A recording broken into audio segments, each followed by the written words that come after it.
Hey, what is up, guys, and welcome back to Football Discussions. And today we are coming at you with a brand new mock draft. This time it's going to be a three-rounder 2021 NFL mock draft. And before we get started, just a few housekeeping things. Feels like I've been shadow banned recently. I know, I'm not actually, but the views have been going from 10,000 on a mock to 500 to 1,000. So hopefully this one does more. And if you could leave a like, I think that helps with the algorithm getting this a little more views. And then the second thing is we also started a podcast on this channel. I'll link that in the description. It's a lot of fun. Please give it a chance. You can see the studio set up behind me right there. But I think there's a lot of good content being put out on this channel. If you want to check it out, please do. Please subscribe to the channel. I know I sound like I'm begging for stuff right now, but it's motivation to make content. But honestly, I'm going to make content no matter what because I love doing this stuff. But regardless, let's get into this mock, starting off with the number 1 overall pick, which belongs to the Jacksonville Jaguars. I'm going to give him Trevor Lawrence, a quarterback out of Clemson. That one's obvious, and I think the second one is obvious as well. And it's Zach Wilson, the quarterback out of BYU.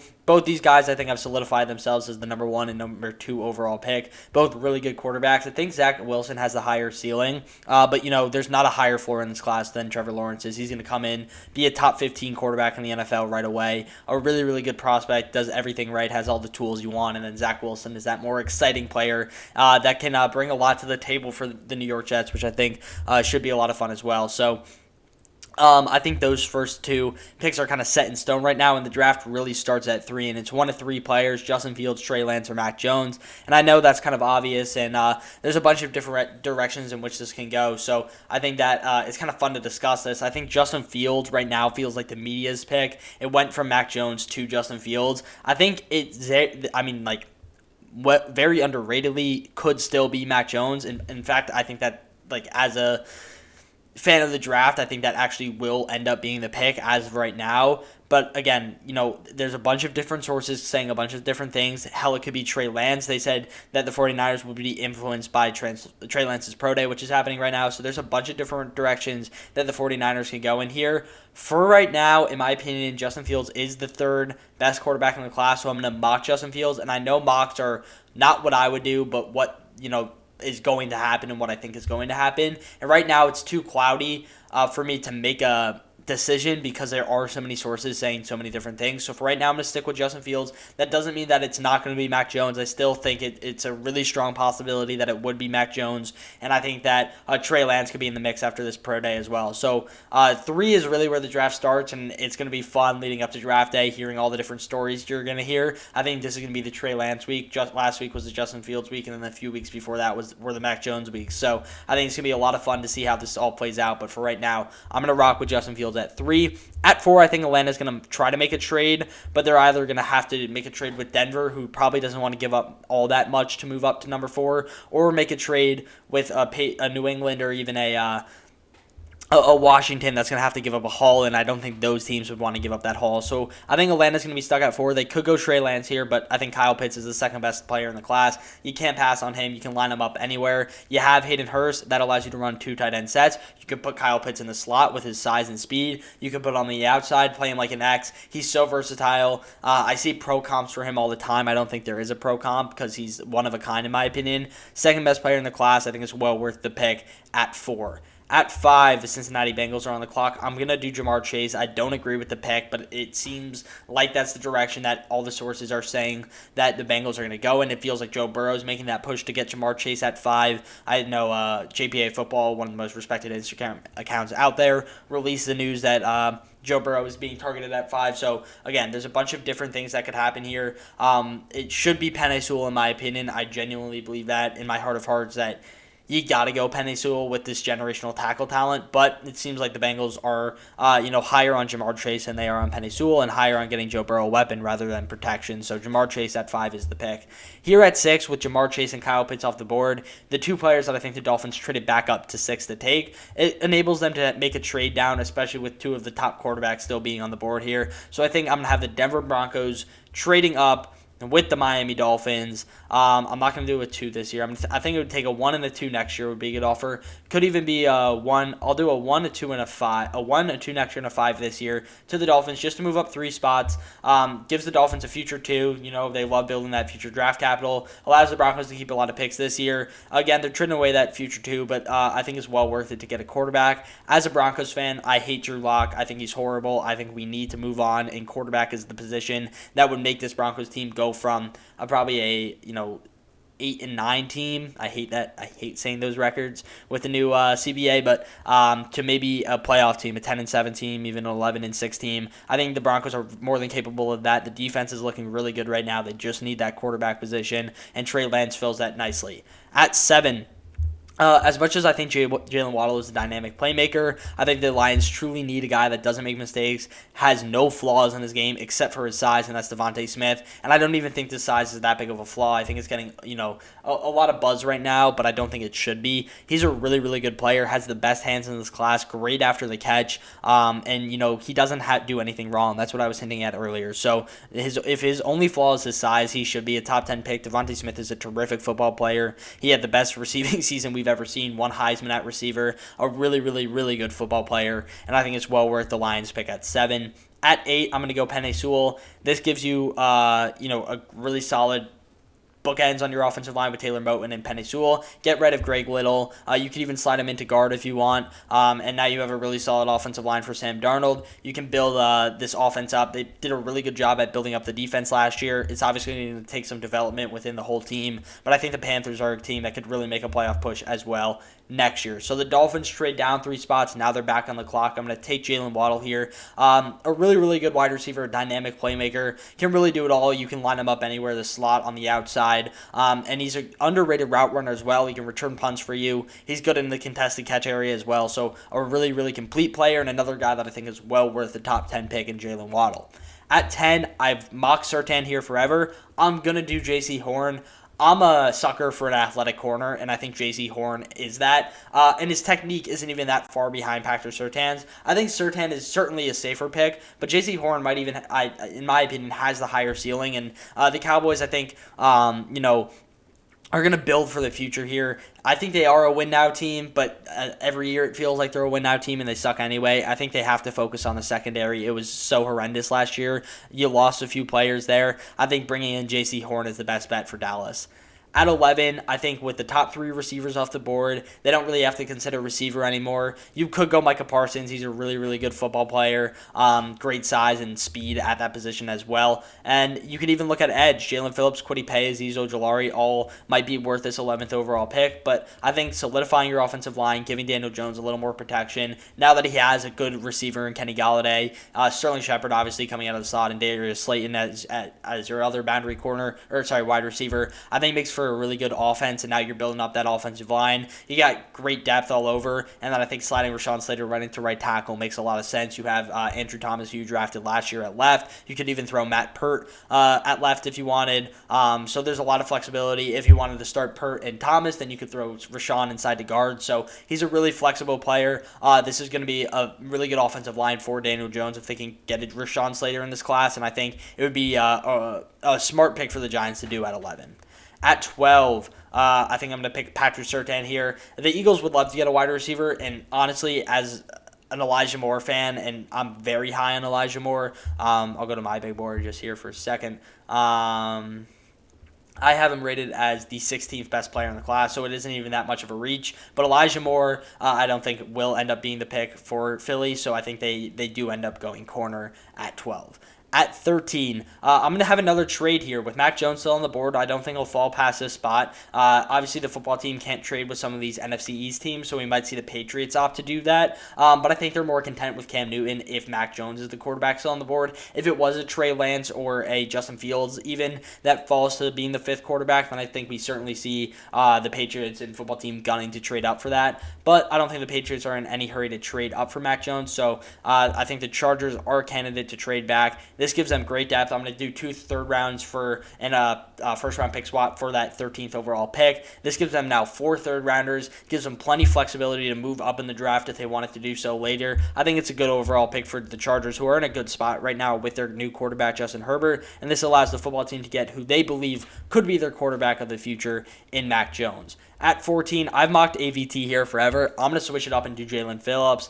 The Vikings' offensive line wasn't all that bad last year. I think it's the defense that really needs to improve. It was the weak point of their defense. They had a bottom defense in the NFL, and getting a great edge rusher alongside a healthy Danielle Hunter next year can make for a really solid duo. I think Jalen Phillips is a top 10 pick if he's doesn't have the injury concerns in any other class. He's a really, really good prospect. If he's healthy, he's going to be worth this 14th overall pick. Hell, he would even be worth the 5th overall pick if he was healthy. He's that good in my opinion. He's far and away the best edge. I think it's well worth the Vikings 14th overall selection going Jalen Phillips there. At 15, he's fallen far enough. In my opinion, he's the best defensive player in the class. I think I have him rated as the 6th overall player in the class. Great athleticism is going to enable him to grow into a great coverage linebacker. He's already got the technique at block shedding. You can play him off the edge on third down, which I know a lot of teams are going to elect to do if they get their hands on Micah Parsons. Very versatile player, can really do it all for the Patriots, and I think it's a smart pickup getting your linebacker or getting a linebacker here. He can play off the ball for you this year, and then you can slide him into middle if you wanted after Dante Hightower departs from the team. But I think Micah Parsons is a really, really good football player, and it's a really smart pickup for the Patriots at 15. At 16, I think I'm going to do another trade here. 2 cornerback needy teams are the Titans and the Cardinals. I think the Cardinals, though, and you'll see in a second, they don't have a lot of picks in this class. They pick at 16, 49, and then don't pick again to the 5th round. They're more than happy to trade back, and I'm going to do a similar package that I just did with the football team and the Chargers. It's going to be 2 first-round picks for a 1 and probably a 6, I think would make this happen. Send offer. Cardinals accept it. Again, they're cornerback needy. They're not as cornerback needy as the Titans, and the reason that the Titans would trade up for Greg Newsome rather than letting Caleb Farley fall in their lap is because they desperately need a corner. They lost Malcolm Butler. They lost Desmond King. They lost Adoree Jackson. They need some sort of security at that position, and while Caleb Farley might be the technique-wise the best corner in the class, the injury concerns are a huge risk, so why not trade up, get a guy that you know is going to be a good corner in Greg Newsome, and draft him at 16. I think it's the best play for the Titans. They might even trade up to 15, 14. Any of those things are certainly possible. I think they will end up having to trade up for a corner, though, so I like the trade up by the Titans. At 17, Jeremiah Owusu-Koramoah is still on the board, but when you're mocking for the Raiders, you got to think that they are the most unconventional team when it comes to drafting players. And my friend did this in the podcast when we did a mock draft the other day. I think it's going to be Jamin Davis. I love the pick when my friend made it because it is unconventional. He's an athletic linebacker. You know Gruden and Mayock love the athletes. He comes from the SEC. He's a really, really good prospect. Don't get me wrong. He's not a Damon Arnett in my opinion. This isn't even that much of a reach. Jamin Davis, I'll see where I have him on my big board. I have him as the 21st overall player, so taking him at 17, in my opinion, not a big reach. He's a really, really fun prospect, and I think, again, it enables you to get a guy that can play the middle of the defense and just that athlete that we know the Raiders love. So JOK might be the smarter pick. It could even be Darisaw because they do need an offensive line, but when you're thinking about the unconventional way that the Raiders usually draft, I think it's fun to mock Jamin Davis in that spot. At 18, while they would love to get Azeez Ojulari here, he's a fantastic prospect, well worth the 18th overall pick. I think Elijah Vera Tucker will end up being the pick because of his versatility and because of the fact that the Miami offensive line currently is such a shit show and a crapshoot that they're going to need a guy that can, plug and play wherever they need him to do once they start to get an identity as an offensive line. So I think Elijah Vera Tucker, with his versatility, he can play tackle for you, he can play guard for you, a really versatile player, allows the Dolphins to have that flexibility. At 19, this is the player that I would have mocked them at 13, so they pick up 2 third-rounders in the process and still get their guy, Christian Darisaw. This would be the ideal scenario for the Los Angeles Chargers. Darisaw's a really fun prospect. I think he's the clear-cut third tackle in this class, and well worth the Chargers pick at 19. At 20, I'm going Tevin Jenkins. Another tackle that's a really good player and someone that the Bears, or it's a position that the Bears need to address. So getting Tevin Jenkins at 20, I think is the smart pick. You got to protect Andy Dalton. Sorry, Bears fans, but I think it is the smart pick for the Bears. At 21, we're going Elijah Moore. When it comes to the wide receiver grouping, I think that it's number 1, Jamar Chase, number 2, Devontae Smith, number 3, Jalen Waddle, and number 4, Elijah Moore, and then everyone else. I think Elijah Moore fits in that top 4 group. I think he's that good of a player, that underrated of a player. He's a fantastic route runner, great after the catch, great speed, and the thing that stands out most on tape is at his size. I think he's 5'9". Yeah, 5'9", 184. He's great in contested catch situations. He can go up and get the football. He's great at tracking the deep ball. He's a really, really fun prospect, a really reliable wide receiver. And Carson Wentz, coming from a team where he had no help, is now getting just another weapon in Indianapolis to go alongside with the second-year guy, Michael Pittman, and the vet, T.Y. Hilton. I think Elijah Moore would be a really good pickup for the Colts at 21. At 22, the Cardinals trade back, and yeah, it is a risk, but if the reward hits, it's going to hit big. Caleb Farley, a great player. To me, technically, I think he's the second best corner in this class, right behind Surtain. I think, obviously, I mentioned it before, Horn probably has the highest ceiling out of any of these just because of his press man ability, his length, and his athleticism. But if this pick hits and Caleb Farley can play and is healthy, I think it's well worth the pick at 22. At 23, I'm going to take a little unconventional pick here just because of I know how Robert Saleh thinks, and if he can get his hands on a Jason Elway, who's only been playing football for 4 years at a high competitive level. Also, not to mention he got better every one of those 4 years and is a freak athlete. I think that's Robert Saleh's dream. He know he can turn Jason Elway into a fantastic edge rusher, and I think it's the risk is there, but I think the Jets taking Jason Elway is a match made in heaven, and you really can't pass up on that opportunity. At 24, yes, this is the running back spot. I am going to go Najee Harris. With Azeez Ojulari on the board, I think it's certainly a pick that the Steelers can make to get their Bud Dupree replacement, and he fits the scheme alongside TJ Watt. However, I think Najee Harris really helps the Steelers start to build an identity with a really old quarterback and been big and bad next year. I think they're going to go from passing it 50 times a game to maybe only 20 and are really go back to that old school Steelers ground and pound game that we saw with guys like Jerome Bettis. I think you have a really good trio in Benny Snell, Najee Harris, and Anthony McFarland if you take this pick at 24.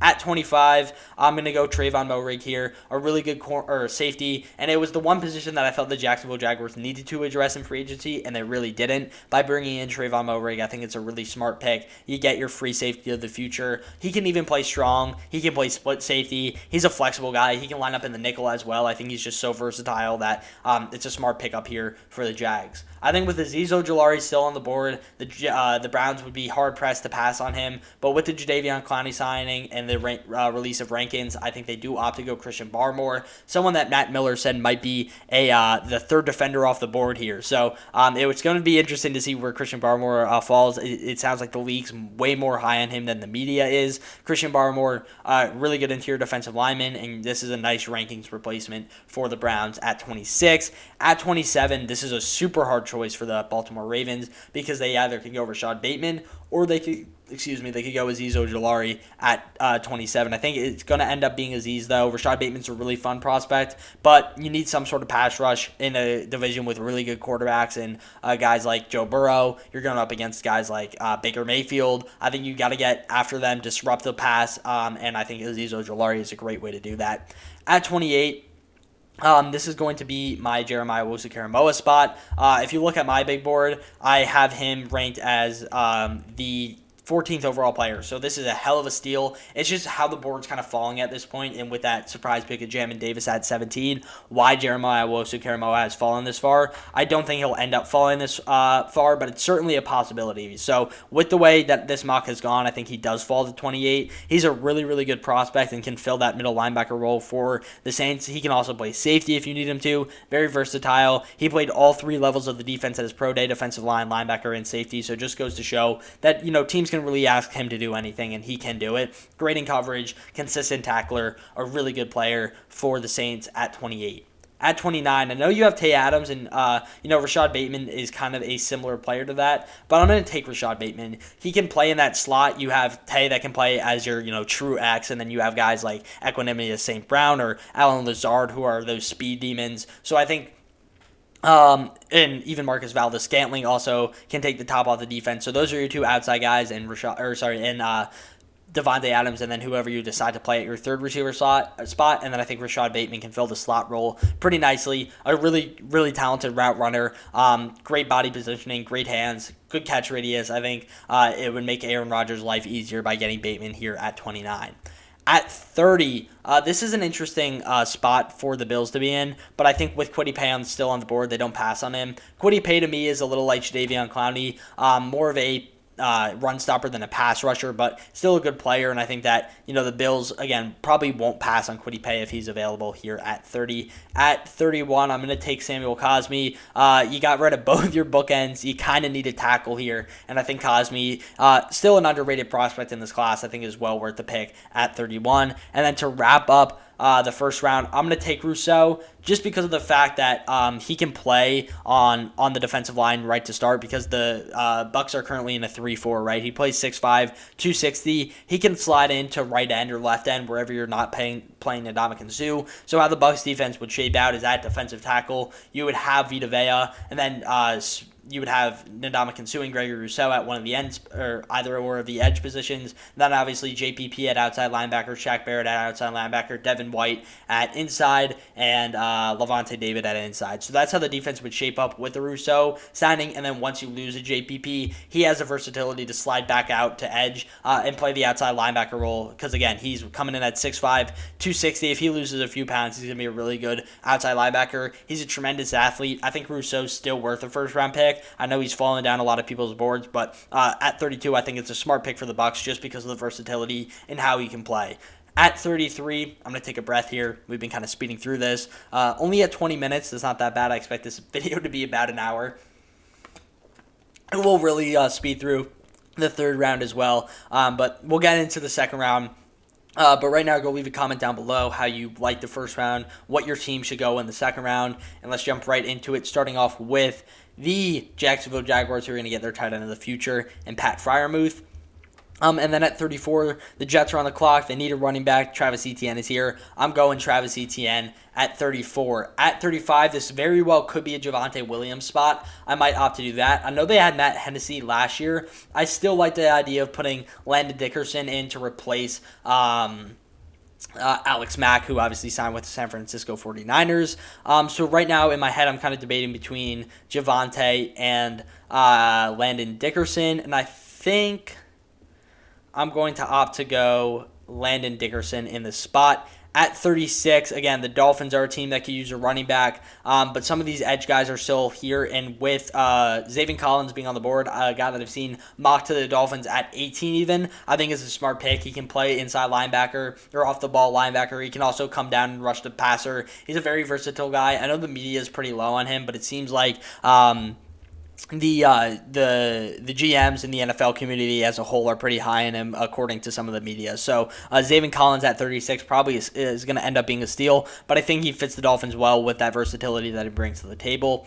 At 37, I'm mocking a guy here that I'm really high on. This board doesn't have him all that high, but De'Ami Brown, I think, is the best X receiver remaining. He's more of a deep threat than anything else, but the Eagles thrive with a guy like Deshaun Jackson for years. And I think he just makes Jalen Hurts' life easier. He's got great ability to create separation, a great release off the line, and that's exactly what a guy like Jalen Hurts needs. Not the most accurate quarterback. De'Ami Brown has a really good catch radius as well. I think he's 6'1", 195, a good player. And I think, you could go Terrace Marshall, but I think the best, like I said, X receiver remaining is De'Ami Brown.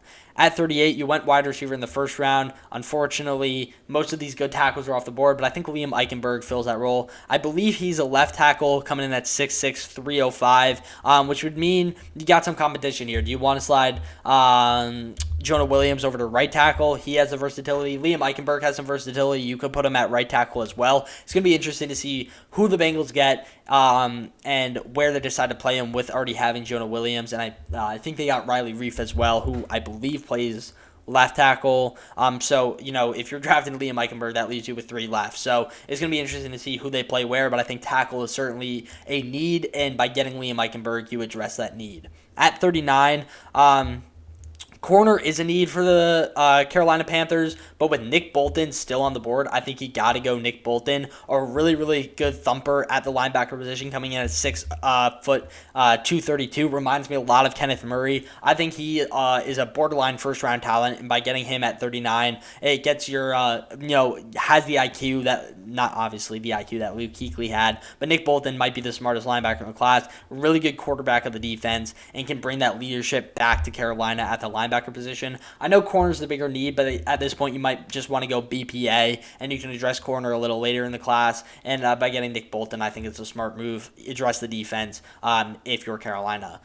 This is a perfect situation for the Denver Broncos because they get Jabril Cox, a really, really good linebacker again that can has great length, basically the length of a safety, and can cover the likes of Travis Kelce, Darren Waller, the athletic tight ends that the Broncos have struggled to cover for years, right? The tight ends that have given the Broncos trouble because they don't really have that athletic linebacker that can play in coverage. Jabril Cox is the best coverage linebacker in the class, and then of course you have Alexander Johnson playing alongside him now with Bradley Chubb and Von Miller at the bookends. I think you're really solidifying this Broncos defense. So they give up a future second rounder, but keep their picks this year. Get a really good team going with Trey Lance and Jabril Cox. Now, I think it's a smart pickup for the Broncos to go Cox at 40. At 41, with Eric Stokes still on board, I'm going to mock Eric Stokes to the Detroit Lions. I don't know why I blanked on who I was picking there for a second, but they need a corner. They lost Coleman. Okuda's a good guy. I think I still have faith in his development, and I think that a really good player for the Lions to go is Eric Stokes. At 42, I'm going to go Joseph Osai here. I think Joe Tyron, with his versatility coming in at 6'4", 251, can either play in a 4-3 or a 3-4, but Joseph Osai is a more 3-4 edge rusher, and that's what the Giants are running these days. So Joseph Osai to the Giants makes the most sense to me. A really, really good edge rusher, an athletic freak, and I think we forgot about just how athletic he was at the or during this offseason of him kind of falling down boards and then rising up boards again. But I think a really good player, and I think that he's well worth the pick at 42. I understand. I know someone's going to comment it. I know I keep saying well worth the pick, kind of just a good transition for me. I'll try to get off it. But regardless, at 43, I think Javon Holland is the perfect pickup here for the San Francisco 49ers. He's a guy that can play the slot. I know a lot of teams have him listed at cornerback on their big board. Also can play safety. A really good player that can basically play anywhere in the secondary for the 49ers, and I think that's why they would elect to draft him at 43. At 44, I'm going Levi Onwuzurike. Sorry, I can't pronounce that name, but another really good interior defensive lineman, best pass rushing interior defensive lineman in this class, and a player that I think fits what the Cowboys want to do on defense: get after the quarterback, create some pressure up the middle, get DeMarcus Lawrence some help along the defensive line, and I think Levi opens that up. At 45, this is a sick pick up for the Jacksonville Jaguars because he's fallen this far. I think a team would opt to trade up for Kadarius Toney, but when you look at who's picked after the Eagles, the Bengals already took a wide receiver. The Carolina Panthers could have taken Kadarius to replace Curtis Samuel. The Broncos don't need a receiver. The Lions did, but they also needed corner bad. The Giants don't need a receiver. The 49ers don't really need a receiver. Neither do the Cowboys. So with him falling to 45, I don't think it's that unrealistic. I think we would end up seeing a trade up from maybe a team like the Titans, maybe the Bears. Just looking down this board. That would like Kadarius Toney, even the Ravens that missed out on Kadarius. So I think it's a good pickup here for the Jacksonville Jaguars. Maybe not the most realistic faller, but a good player. At 46, as much as I would love to give the New England Patriots a weapon, Davis Mills is getting some first-round buzz, so I don't think he falls past this spot. He's your developmental project, someone that reminds me a lot of Paxton Lynch, and not in a bad way. Paxton Lynch was thrown into a situation in Denver where he had to start right away, but Davis Mills is that prototypical size, 6'4", 222, has a strong arm, has all the, tools that you need to be a good quarterback in the NFL, but I think he just needs to sit a year, so going to New England is the perfect situation. He can learn, develop, and grow as a quarterback, and I think it's a good pickup for the Patriots, as much as they would love to get their hands on a wide receiver at 46.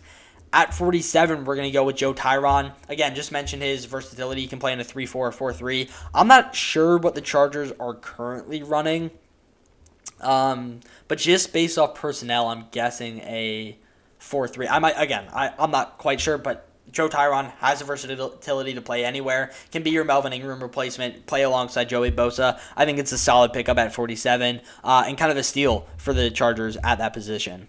At 48, I think a tackle goes here, and I think it's going to be Jalen Mayfield, the tackle out of Michigan. More of a run blocker than a pass blocker, but still a really good player. And I think he, opens up some opportunities for Josh Jacobs to get into some running lanes. And obviously, the Raiders need to rebuild most of their offensive line. You got Colton Miller. I think Jalen Mayfield's versatile enough to play at the right tackle position, and you plug him in there. Colton Miller at left tackle. You got to build up the middle. I think they hung on to Incognito.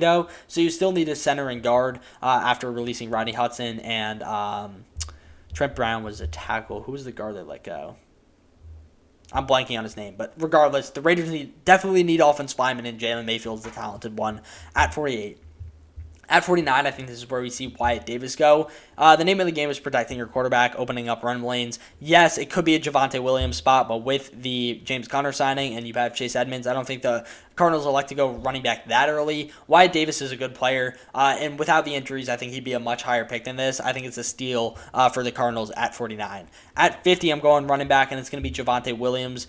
He probably won't fall as far, disclaimer. The Falcons could take him. The Dolphins could take him at 36 if they wanted to. The Broncos could even be in the market for a running back with the absence of Phillip Lindsay. Same with, I'm trying to think, the 49ers could take a running back, right? So there's a bunch of different teams here. But I think just how this board has fallen, I'm going to rock with him at 50. Again, maybe not the most realistic thing, but certainly something that can happen. At 51, this is the Leatherwood spot. Leatherwood has such a high floor because he's already been playing tackle so long. I think he's the perfect guy for the football team to bring in. Someone that you can rely on, someone you can trust. Obviously, he doesn't have that high of a ceiling, but again, Leatherwood already knows how to play football, has been playing in a pro scheme for years at Alabama versus pro players in the SEC. I think he's a really, really good prospect, someone that's criminally underrated in this class, in my opinion, and a really good player for the football team to bring in after getting Mac Jones in the first round.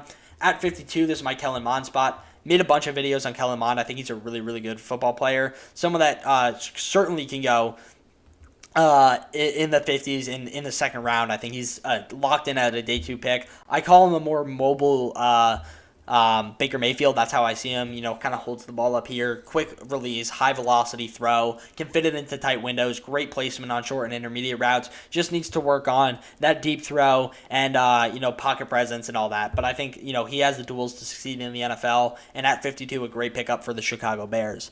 At 53, this could be an offensive tackle spot. This could be a tight end spot. This could be a wide receiver spot. With the wide receiver still on the board, I think Rondale Moore playing alongside A.J. Brown is a really fun fit. So I'm going to mock it there. Again, A.J. Brown, fantastic receiver. You lost Corey Davis.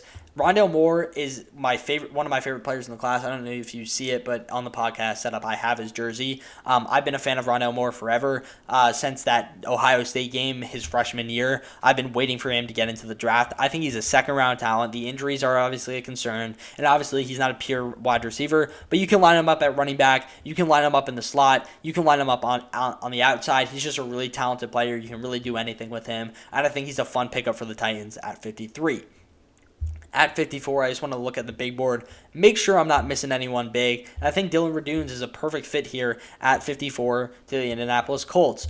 We have some corners still on the board. I don't think Kelvin Joseph or Aaron Robinson might fall as far, but it's going to be interesting to see how this cornerback class falls out. I'm not as high as Asante Samuel as some guys. I think he is a candidate to go in the first round, though, according to a lot of sources. So it's going to be interesting. Dylan Radunes replaces Costanzo for the Colts. That's that pick. And then getting into it, I'm going to put Aaron Robinson to the Steelers. He kind of fits that physical defensive scheme. He's the most physical cornerback in this class, has the versatility to play in the nickel, play on the outside. It's going to be interesting to see where he ends up lining up for the team that drafts him. But Aaron Robinson, a really good player and someone that I'm excited to see in the NFL. At 56, with Alden Smith's warrant out for his arrest that came out today, I think that they don't elect to get some protection here for Russell Wilson, instead get that edge position that's also been missing on Seattle for so long. And while I love Ronnie Perkins, I'm actually looking at Boogie Basham here. He's one of the most consistent players in this class, has a really high floor, another guy that can come in and start for you right away. So I think that Carlos Basham to Seattle makes a lot of sense at 56.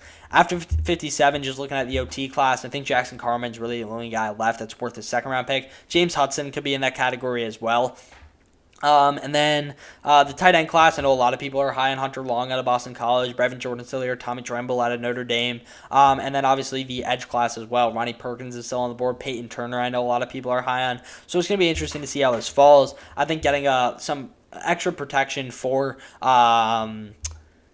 Matthew Stafford never hurt anyone. And I'm actually going to mock Creed Humphrey. He's more of a center than anything else. I'm not sure exactly what interior offensive line position that the Rams need. If they do need a center, then it's going to be Creed Humphrey. If they need him to play guard, he has the flexibility to do that. So I think it's a good overall pick for the Rams using their first pick to, kind of protect Matthew Stafford, open up some run lanes for Cam Akers. I think it's a smart pick. This is a blessing in disguise. Terrace Marshall has fallen this far. The Ravens need an X. He falls right into their lap at 58. So by going Azeez Ojulari, you took a risk in the first round. Weren't sure which receivers were going to fall to you, but you still get a really good one in Terrace Marshall at 58. A guy that could be a candidate to be a first-round pick. At 59, this is another interesting spot. I think Kelvin Joseph kind of fits the Browns really well. He's a perimeter prospect, 6'1", 191, has great length at the cornerback position. And I think it allows you to put a guy like Greedy in the slot if you wanted to. Obviously, Denzel Ward's a really good corner. But by getting your next corner, I think it's a smart pick and a good pickup here for the Browns. And then I'm going to mock another corner, Asante Samuel Jr. off the board to the Saints. And then just one more corner after a run. And I think Tyson Campbell fits the Bills the best. He's another boundary guy more than anything else. He's 6'2", 185. Again, a guy with really good length. And I think that the Bills do need an outside corner to go alongside Tre'Davious White. They have a lot of nickel guys, and I think Tyson Campbell was the best outside guy remaining. I love Elijah Moden. He's more of a slot guy than anyone else. And we might see him go right here. And matter of fact, I'm going to do it. I'm going to mock Elijah Moden. So 4 cornerbacks in a row, kind of a run of corners going. But I think it's smart. You get a bunch of guys that can play for the Browns, the Saints, and the Bills and the Packers, all cornerback needy teams. All these guys had fallen to this point, so I kind of like the run of corners that we just had. I really like a Fetu Melifonwu out of Syracuse, shout out Orange, and Paulson Adebo. I think those are the next 2 guys to go in the 3rd round. We could even see Sean Wade, who's I think will actually be a really good nickel cornerback go. And then at 63, after that run of corners, I'm going to mock Baron Browning, another guy that has some first-round buzz and has fallen to this point to the Chiefs. Another ideal draft for the Chiefs, right? You get Cosme as your probably Fisher replacement. And then you bring in Baron Browning, who can cover the likes of Noah Fant and Darren Waller with his athleticism and coverage ability. So I think it overall works out for the Chiefs at 63. And at 64, this is an interesting one. Do we see Michael Carter go? He's fallen. He could be a second-round pick as well. It's really funny. There's not a lot of extremely running back needy teams as much as there are teams that desperately need other positions, right? So I think the running back class is going to be funny to see how it shapes out. I think Michael Carter and Kenneth Gainwell, both second-round talents, but could very well not go in the second round. With getting Gregory Rousseau in the first, it kind of solves the edge and interior defensive line position. I like Tyler Johnson. I don't necessarily think you have to go or wide receiver here. This is a tough one. I think you might as well get a slot guy. Kind of stumped on this pick. I'll give him an interior offensive lineman. You got Tristan Wirfs last year. It never hurts to get some Brady some more protection. I think Quinn Menarez is one of the most fun picks out of the class. A guy to Wisconsin Whitewater coming in at 6'3", 320. If that doesn't scream guard, I don't know what does. So a really good fun prospect and someone that the Bucs, you might not see a lot of offensive line being mocked to the Bucs, but I don't think it hurts to mock an offensive lineman to the Bucs in the second round at all. At 65, I think this is the Davion Nixon spot. He's fallen far enough. He's a really good prospect. And the Jaguars still need some help on the interior defensive line. I think Caleb Von Chason could develop into something. Josh Allen has already played some really good ball at the edge positions. But on the interior of your defensive line, you don't really have a stud yet. And I think Davion Nixon, who's a second-round talent in my opinion, falling to you here, could make the pick worth it.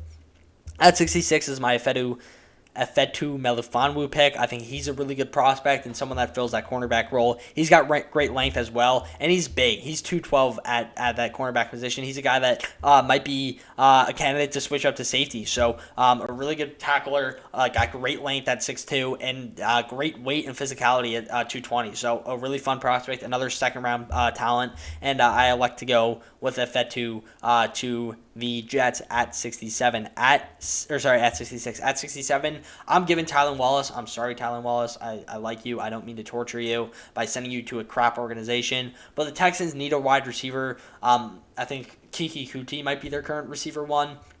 Tylan Wallace is a really, really good player. I think an underrated player and someone that probably shouldn't have fallen to the third round, but a guy that can come in and play right away for the Texans. I'm going to kind of speed this up here. Don't want to hold you guys for too long in the third round.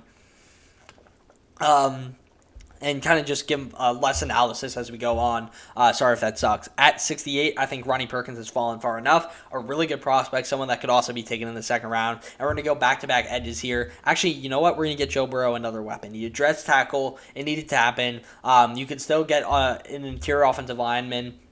But I think, a lot of people are really high on Hunter Long, 6'5", 254, a really, really, really good tight end. And I think that he goes here to the Bengals as just another weapon for Joe Burrow. Similar philosophy here. I think you need tight ends that can run. I think Tommy Tremble is the better prospect than Brevin Jordan. But the Eagles might as well just keep getting Jalen Hurts weapons, because boy, does he need them, because I think he's not the best quarterback in the world. So by getting Brevin Jordan, it enables you to build up your receiving core. I think he can play in the slot, just a really athletic player. So back-to-back tight ends there, but I think it's a smart pick for both teams. Amari Rodgers still on the board. Peyton Turner still on the board. Jamar Johnson, someone I'm a fan of. I'm actually a bigger fan of Richie Grant, though. Cornerback is not the biggest need for the Denver Broncos. I think Jackson Carman could be in play here. I believe he's a right tackle, if I'm not mistaken.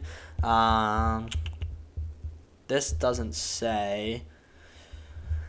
I don't think they go tackle anyway. I think with Michael Carter still on the board, he's fallen far enough. He can be your ground and pound guy. A tremendous pass blocker as well. Obviously, Javonte Williams is the better one, but Michael Carter, really underrated running back, and I think that he's fallen far enough. This is your Phillip Lindsay replacement if you're Denver. Get just another weapon for the now Trey Lance-led Broncos offense in Denver.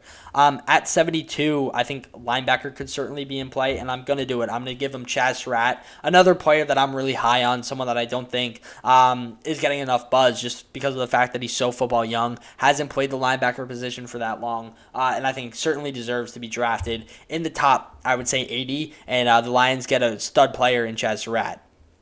This is the last tight end to probably go in this draft, but Tommy Tremble, just getting Sam Darnold, just another weapon, kind of the same philosophy as the Philadelphia Eagles. I think you got to build a team with great weapons around you if you have a young quarterback. We got Sammy D some protection in the first round with, what's-his-face? Can't think of the name. Penei Sewell, obviously the best tackle in the class. Corner certainly in play here if you wanted to go Paulson Adebo. But for right now, I think getting Sammy Darnold some more weapons is a smart pickup here. And for the Los Angeles Chargers, I'm going to go Richie Grant. He's your free safety to go alongside Derwin James, a really, really terrific pickup. And now at 75, we're going Jackson Carman, the tackle out of Clemson. Back to Richie Grant. I think he's an underrated player. He's one of my favorite players in the class. So him going in the third round, kind of a steal. Jackson Carman going to the Cowboys. Tackle certainly in need. They might go in the first round if one of the Slater or who's the other one? Sewell falls to them. But for right now, I think they rock with Jackson Carman in the third round after addressing the secondary in the first. At 76, this could be a cornerback spot. This could be a linebacker spot. I'm a huge fan of Cam Marone. I think Dylan Moses is criminally underrated on this draft board. You could get a piece to play alongside Adoree Jackson and James Bradbury. And I think they could also go wide receiver, and why not get a slot guy? Amari Rodgers is a really, really talented player, someone that I think is, perfect in the slot. He's 5'9.5", 211, great size, has great hands, and just an explosive player. So I really like that pickup for the New York Giants. Yeah, you have Sterling Shepard that can play out of the slot, but I think this makes your offense a little more dynamic by getting Amari Rodgers. The Chargers have picks out the wazoo, and they might as well dress receiver as well. I'm a huge fan of Nico Collins. I think that he is another guy that's getting a lot of buzz right now. Might end up being a second-round pick, but with so many picks via that football team trade, the Chargers can basically do whatever they want in this mock draft, and by going one of the best players available, I think it's a smart move for the Los Angeles Chargers. At 78, the Vikings ignored interior offensive line in the first round. I think now we address it by getting Trey Smith, someone that I think is underrated, much like Leatherwood has just been playing football for a really long time, has been around for a long time, can basically do anything you ask of him. And he's a candidate that could end up playing tackle, but probably not. At 79, we're going Milton Williams, the guy out of Louisiana Tech, coming in at 6'4", 284. This allows him to play defensive end if you need him to, and a 3 technique if you need him to. Very versatile player, not necessarily a defensive tackle, but a good pickup here for the Las Vegas Raiders at 79. And at 80 now, I think they address the back end of their team by going Jamar Johnson, the safety out of Indiana. Another really just athletic safety, 6'1", 197. He can play strong, he can play free.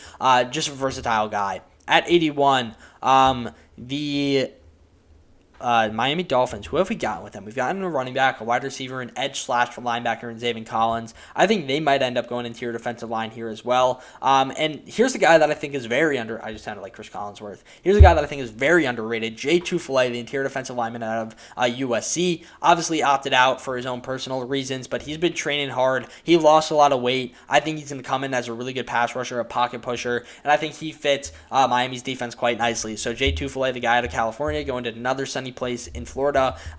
Good pickup there for the Dolphins. At 82, the Los Angeles Chargers are back on the clock. I think corners in play. They could even get another guy to defend Justin Herbert if they wanted. There's still some tackles available in Brady Christensen, Spencer Brown, James Hudson, Stone Forsythe, can't pronounce those names, but I think all of those are candidates to be drafted. I think I'm going to address the secondary with Boston Adebo just because he's still on the clock. He's a boundary guy, and he fits the Charger scheme quite nicely. I think he plays nicely in that scheme. A really good corner. I had him as a first-round talent in 2020, and now he's in 2021 as a third-round pick. So funny, kind of the fall of Paulson Adebo, but I still think he's a good player.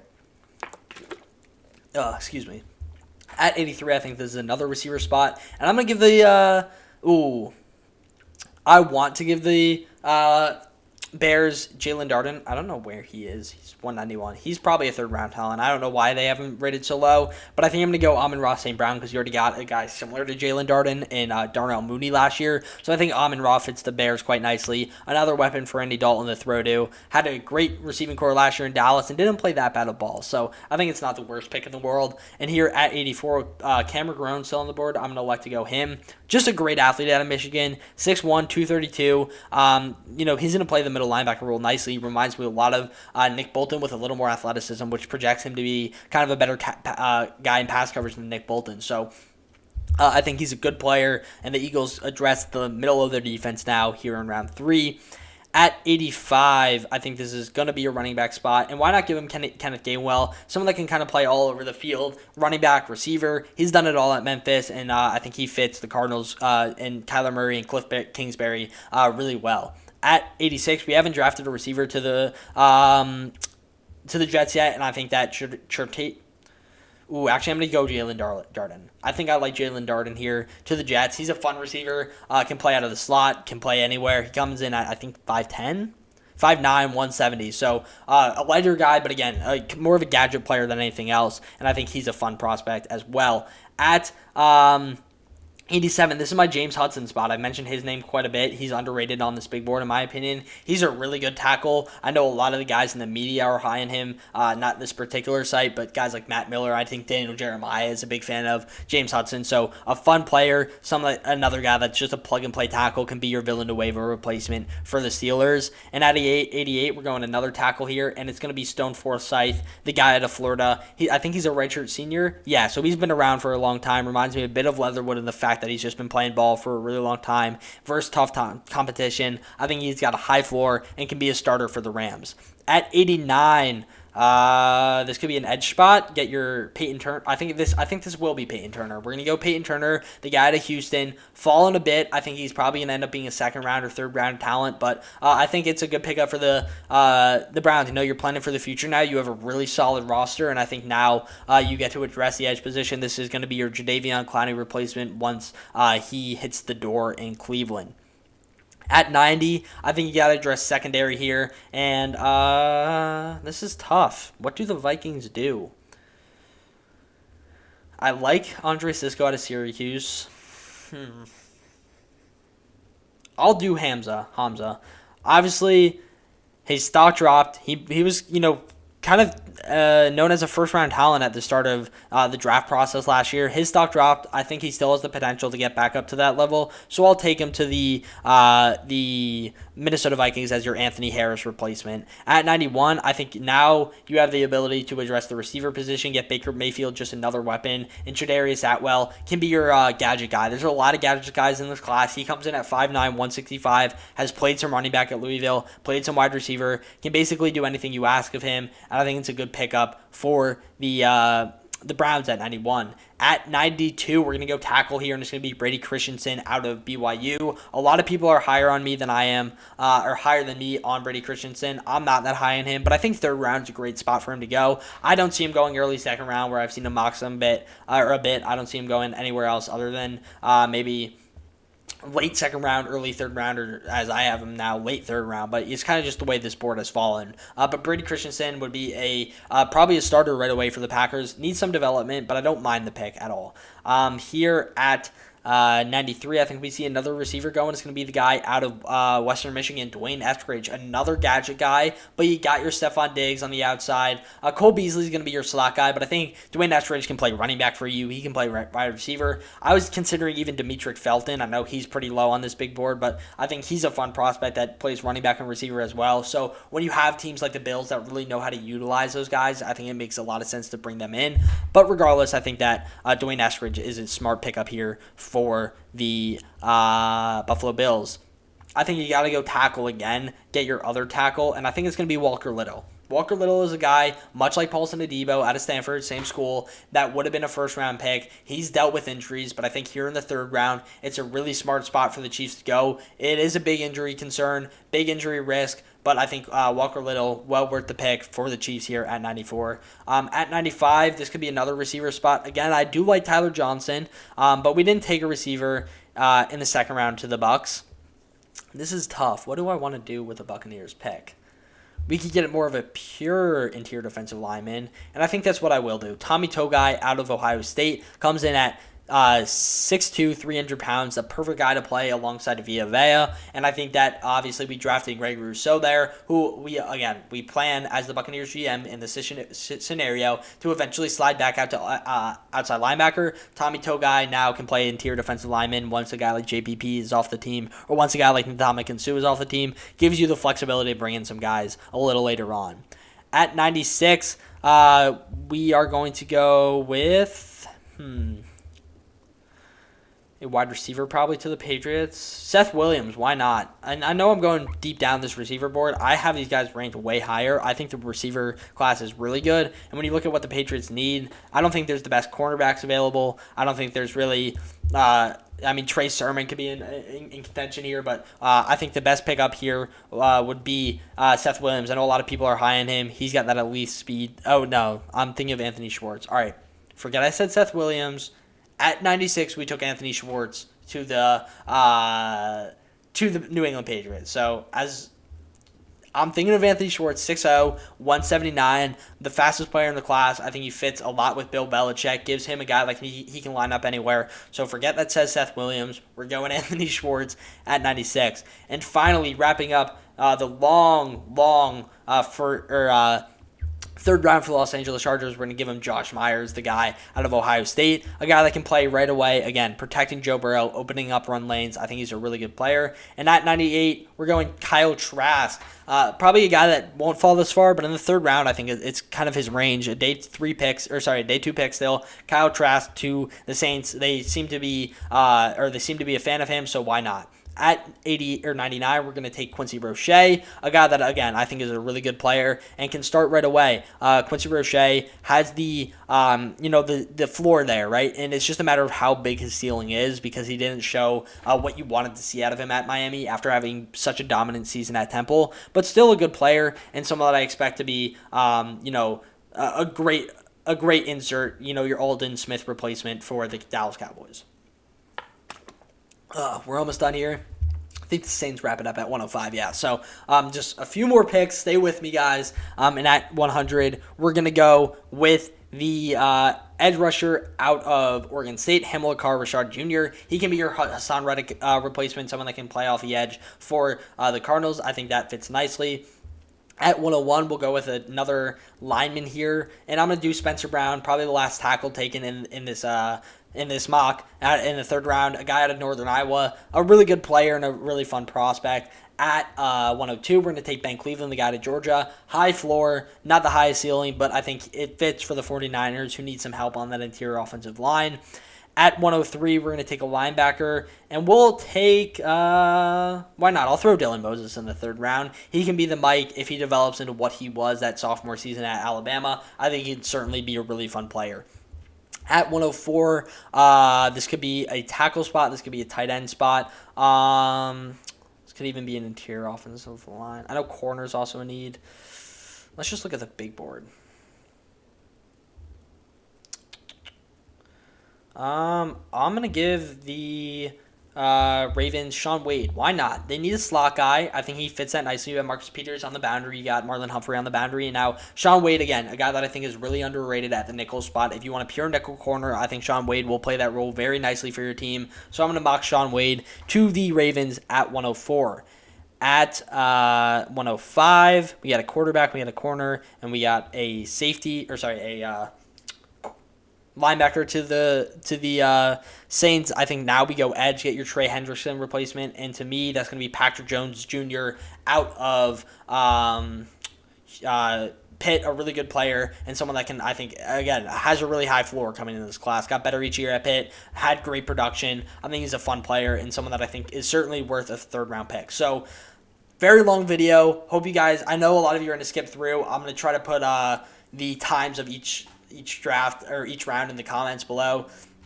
But I hope you enjoyed it. It's a long video. It's all one take, so if I missed any players, I'm sorry. Let me know what you guys think. If you want to see more draft content, please subscribe. If you want to see, or if you liked the video, please leave a like. And yeah, guys, take it easy. Hope you all are staying healthy out there. Peace.